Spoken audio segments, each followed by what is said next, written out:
County Commissioner candidate debate. My name is Adina Campbell, and I am part of the Legislative District 66 leadership.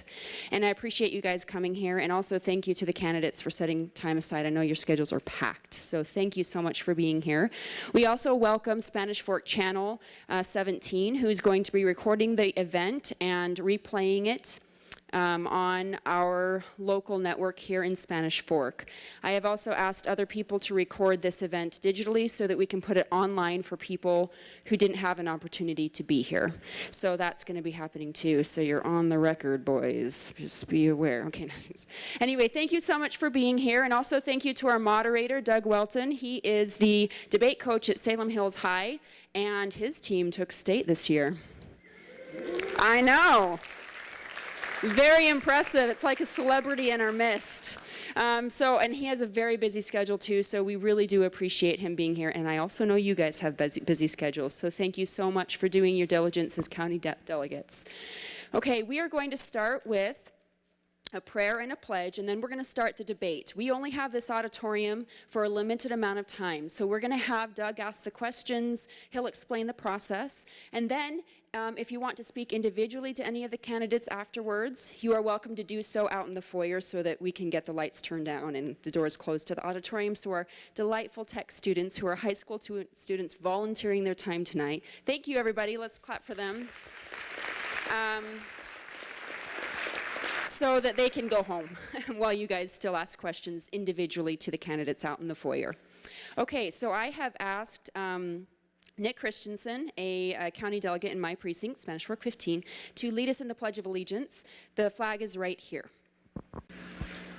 I pledge allegiance to the flag of the United States of America and to the republic for which it stands, one nation, under God, indivisible, with liberty and justice for all.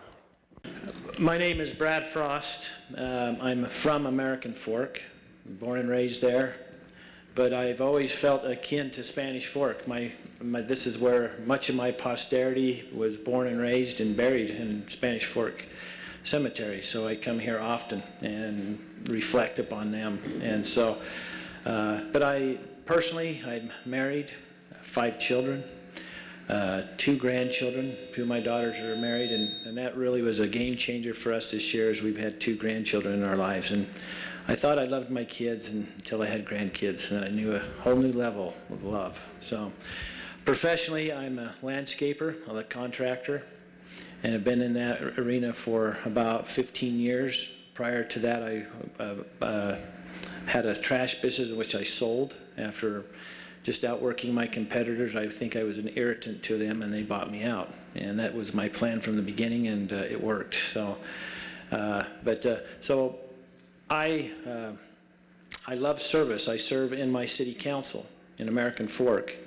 And through that, I've learned how to go through detailed budgetary processes with staff and to know how important that is. It's a big deal in government, and that sets priorities.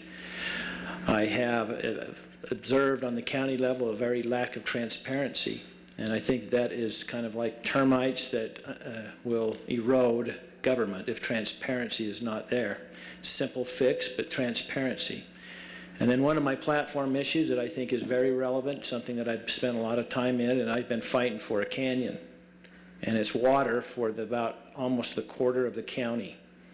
And 200,000 people are at risk. And so I've invested a great deal of time and effort as a citizen and as a council member in any position of influence that I've had to hold corporate America accountable. Thank you. So my name is Nathan Ivey, and I want to thank each of you for being here, and it's truly an honor for me to have the opportunity to be here. To give you a little background on who I am and where I come from, when I was about 13 years old, I'd come home from school to our little 1-acre lot in Bluffdale, and I'd go out to our barn and I'd get a football and I'd try and throw it through a tire because I wanted to be the next Dan Marino. And if you have a chance to stand next to me, you'll understand that genetics let me down on my football career. And so I turned to my love and passion, and that's horses. And I had a dream to build and develop a top-rate, first-class horse ranch. And today, when I walk out of my door, that dream's become a reality. We've been able to turn that 1-acre, 6-stall barn into a 1,000-acre, $1 million operation that's home to the Utah's leading reining horse sire. And so the promises of America have afforded me an opportunity to pursue my dreams and to achieve my dreams. But that promise started way back in 1728 when my grandfather, the Reverend Rhodes, settled in Virginia. And he did something. He spoke to his children about religious freedom and self-governance. And the Ivy side of my family took those whispers and they spoke them out loud when they took their guns and fought in the Revolutionary War. My ancestors then carried that spirit west, and that's a spirit that rests inside of me. It's a spirit that embraces the principles of America.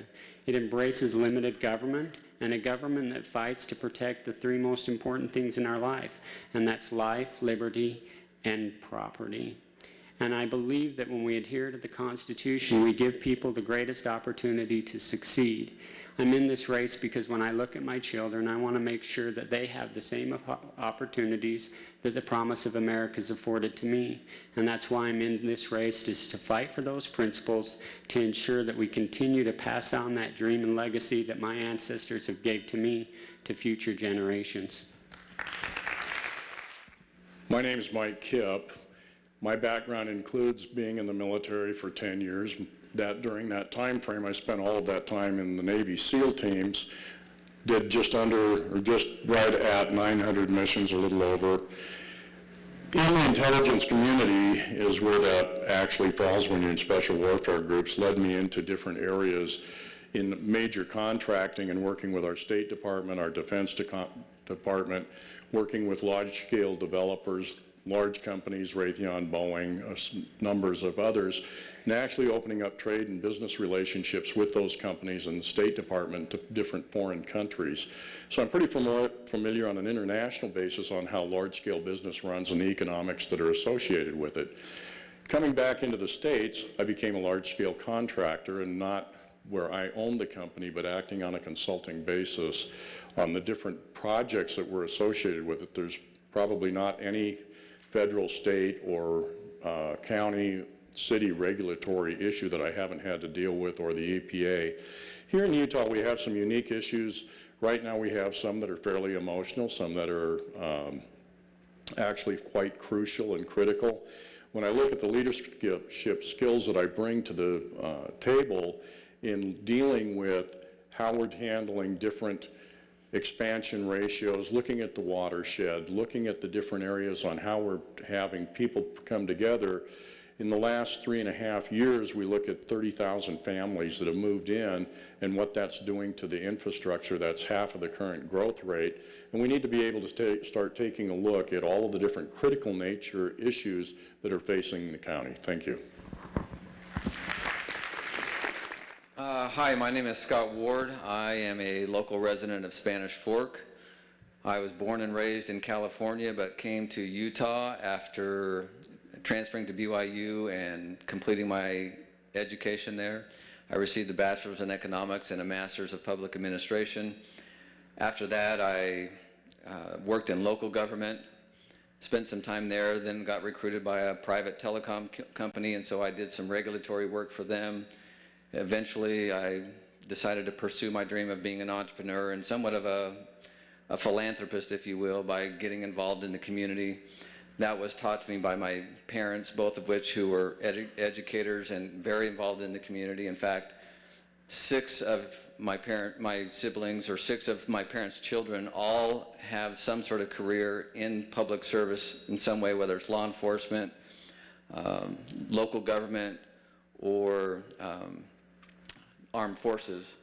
And so I'm in this race because as an almost 30-year resident of Utah County, I'm concerned about being able to maintain the quality of life that we have here in Utah County. Fortune magazine consistently ranks Utah County, Provo-Orem, as one of the best places to live.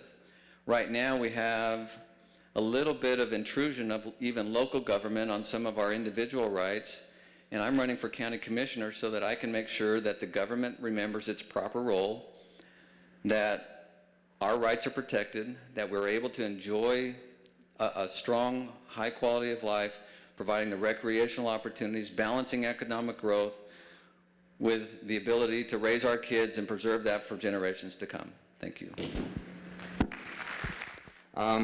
My name is Casey Vokes, and I'm the immediate past chairman of the Utah County Republican Party. Those of you that have been delegates over the last few years probably watched me run a couple of those meetings. I am the founding owner of Discovery Space Center, and I've been very actively involved in a lot of these county issues over the last couple of years. Something that I've become particularly concerned about in our nation right now is the trend of campaign conservatives. People that get up and they have a certain message that they want to advertise, but then the moment that they take office, there's a complete reversal of those positions. I think that in order to avoid that, we've got to go with people that are proven conservatives, consistent conservatives. This is one of the reasons that Ted Cruz has me listed as one of his Utah leaders that endorsed him early. These kinds of things, I think, in our Utah County Republican Party, there were a lot of issues that came to my attention while I was the chairman. There was pay increases for the commissioners. There were that were paid for by Snowbird. There were several issues that started to come to the attention of us in the party that we became concerned about.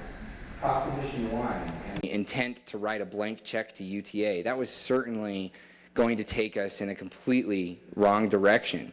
When you look at what UTA has as a track record through the 2014 legislative audit report, that's a huge indicator that that is an irresponsible organization. Any organization that is quasi-government in nature that doesn't have accountability mechanisms is something that needs to be put on notice. I think that as you vet the candidates, I encourage you to remember the advice and the counsel that Daniel Webster gives us when he says that no danger to our country from a foreign foe will take us down. From our inattention of the people to the concern, okay. Okay, the first question, this was brought up by many, kind of in a roundabout way by a couple of the candidates and directly. The first question is this. Often in these debates, many of the Republican candidates espouse the same values. I often joke that if you get a tear in your eye and you talk about the Constitution, then you're going to get elected. But what does that mean? So what we look for, and by the way, that's important, but how do we know that you are what you say you are? So tell me some things that differentiate yourself from the other candidates. So on 80 to 95% of the issues, I would assume you're the same, or pretty close to it. How do you differentiate yourself from the other candidates? Well, you know, as he talks about the Constitution, I have made an oath. I've raised my arm to the square and taken an oath to uphold the Constitution as a member of the City Council. And I don't take that lightly. And in that, I think if we would say what's to differentiate us, I think that might be the very thing. And in so doing, I have the full levity of how I represent other individuals and in the manner in which I represent them. They have trust in me. They have voted me in. And I take that very seriously. And so I look at that and think, what can I do to improve upon my community and to uphold those principles of the Constitution? I would say that I am not a scholar, but I understand it. I understand it's what it's meant to be, and I uphold it in my office as I currently sit on the City Council. Thank you. I think it's a very fair question to ask, how can you determine if we are truly what we say we are? I mentioned that I'm a constitutional conservative. A conservative is an individual who's very slow to change. I've worn the exact same Wrangler cowboy cut jeans my whole entire life. A few years ago, Wrangler came out with this relaxed fit thigh and waist that was a little more comfortable. So now I wear Wrangler cowboy cut jeans with a relaxed thigh. So I'm slow to change, and that's what a conservative is. And if you look at the history of my life, you'll see that I've been very, very consistent at adhering to those principles. As far as something that distinguishes me from these other candidates is my background.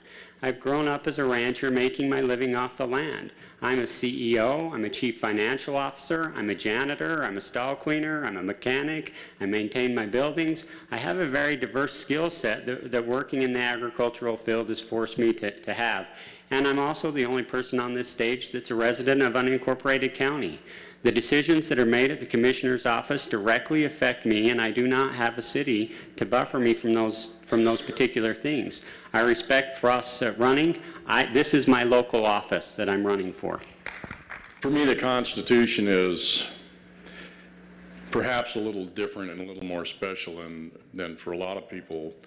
When I entered the military and after I qualified to be a full-fledged operator in the Navy SEAL teams, I took an oath of office, and that oath of office was to protect and defend the Constitution of the United States against all enemies, foreign and domestic. That oath did not come with an expiration date, and I have a lot of fallen comrades that died protecting the Constitution. So when I look at the Constitution, it's a cornerstone to our form of government. It's not a living document like so many would have that can be changed at the will of powerful people. It is what builds our country and is the start of the fabric of who we call ourselves, which is Americans. Thank you. We're all familiar with the phrase, by your fruits ye shall know them, and virtually my entire adult life I have been involved in community service or community activities or local government in one way, shape, or form. Just most recently, I helped organize a group of concerned citizens about a potential proposed tax increase to build a humongous 140,000 square foot life center here in Spanish Fork. It was going to be the size of the rec center that Provo has. We're only 40,000 people. It was going to cost $45 million. They were going to increase our local property taxes 166%. It would have been a 15% increase in our overall property taxes. And I don't believe that local governments should be in the business of competing with services that are provided or should be provided by the public or the private sector. So I've demonstrated that through being a member of the Provo-Orem Chamber of Commerce and other activities. Okay, again, my name is Casey Vokes, and I think I learned my lesson from last time. I'll make sure I don't do that again. First of all, what separates me is I think that there is an absolutely consistent record on many different conservative issues that are important to the people of this county. This place stands apart from much of the country in many ways, including the political belief that you are the best steward over your property and you are the best person to chart your own course. That's one of the reasons that I've adhered to the principles of limited government and representative government by being a huge advocate of the caucus convention system. While I was chairman, I led the fight and advocated for fundraising that led to raising $25,000 to help that legal battle. Bus rapid transit, as far as I know, I'm the only candidate up here that signed a petition along with 12,000 people in this campaign in this county opposing it. The Proposition 1 tax, held 20 town halls with Commissioner Bill Lee across this county, getting information out there about this issue. Thank you.